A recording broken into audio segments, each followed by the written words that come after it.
ఇది వింతనే చెప్పాలి. ఎందుకంటే మండే పూట నేను ఒక 15 మినిట్స్ ఎర్లీగా లాగ్ ఆఫ్ అయ్యాను. అయితే దానికి కారణం ఏంటంటే కొంచెం సెల్ఫ్ లవ్, సెల్ఫ్ కేర్ మీద కాన్సంట్రేట్ చేద్దామని చెప్పి మనల్ని మనమే ఎక్కువ ఇష్టపడాలి అని చెప్పేసి నాకు రీసెంట్ డేస్‌లోనే బాగా అర్థమవుతుంది.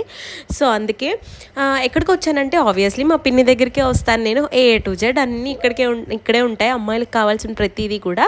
సో, మ్యాటర్ ఏంటంటే నేను సెకండ్ పియర్సింగ్ చేపించుకుందామని చెప్పేసి వచ్చాననమాట. అయితే ఇది నేను ఇంటర్ సెకండ్ ఇయర్‌లోనే చేపించుకున్నాను.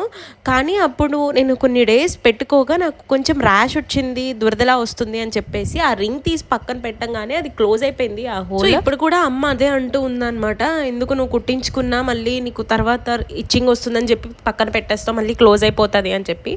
లేదు, ఈసారి ఎలా అన్నా ఉంచుకోవాలి అని చెప్పేసి కుట్టించుకున్నా. ఇది బిట్ పెయిన్ఫుల్ ప్రాసెసే, ఎందుకంటే అప్పుడు మనకి కుట్టించుకున్నప్పుడు ఒక 15 మినిట్స్ పెయిన్ వస్తుంది, బట్ నెక్స్ట్ డేకి మాత్రం చాలా పెయిన్ వస్తుంది. నేనైతే అదే సిచ్యువేషన్లో ఉన్నా అనమాట. ఇప్పుడు సెల్ఫ్ లవ్ అయిపోయింది, మరి సెల్ఫ్ కేర్ ఏంటనుకుంటున్నారా? పెడిక్యూర్ అనమాట, హాయిగా చేయించుకుంటున్నాను. సో మీరైతే ఏం చేస్తారు? కమెంట్ చేయండి.